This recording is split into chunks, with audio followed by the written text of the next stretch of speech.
Well, merry early Christmas and welcome for many of you. This will be your first real update for where our family has been in this process.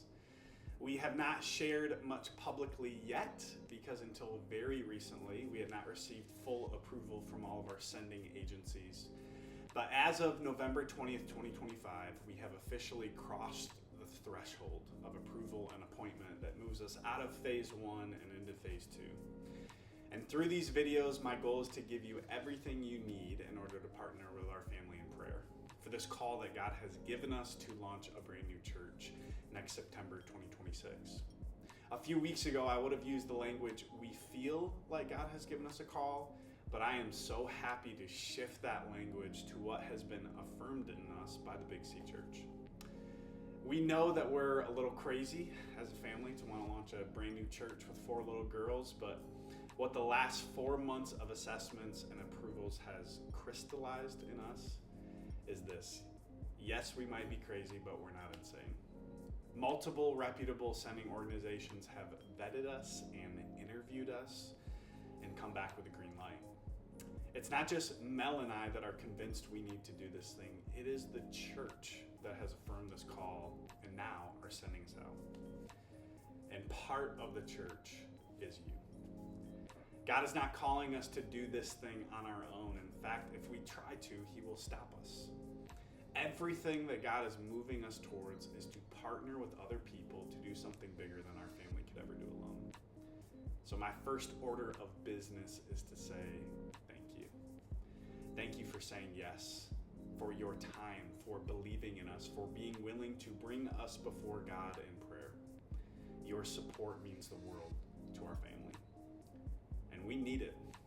We are feeling the crunch of this season. Our girls are grieving leaving this place that they love and that we've lived for the last 6 years in Grand Haven. Mel and I go to visit schools this week in Walker, and we are asking God to make it really, really clear where He wants our girls to go and to learn and to build new friendships in this next season. I'd be lying if I said that our parent hearts aren't hurting this week. That our girls didn't choose this, and yet their lives are being upended because of it. I can't tell you how many times Mel and I have had to grab each other and ask the question, are we doing the right thing? Not because we don't feel called to launch this new church, but because of what it's costing our girls in the process. This was the verse that I was chewing on this week. It was one of the readings that I had through the one-year Bible that I follow through every year. It was Hosea 13 verse 5 says this. It says, it was I, God, who fed you in the wilderness, in the land of drought. And to be honest, that's what this season has felt like in a lot of ways, a land of drought. That in so many areas of our lives, Mel and I feel like we're at our worst. And yet somehow through this season, so far we've experienced God at His best.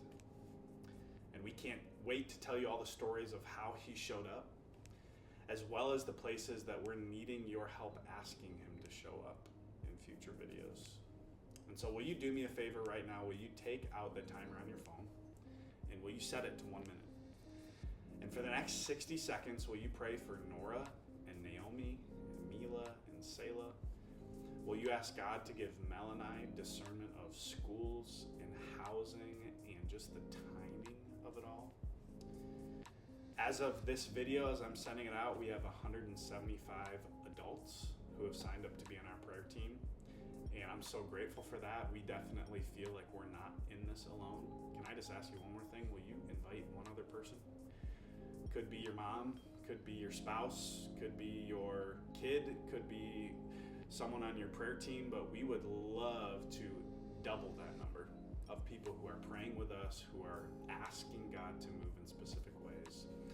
And like I said, thank you, thank you, thank you. Your support means the world.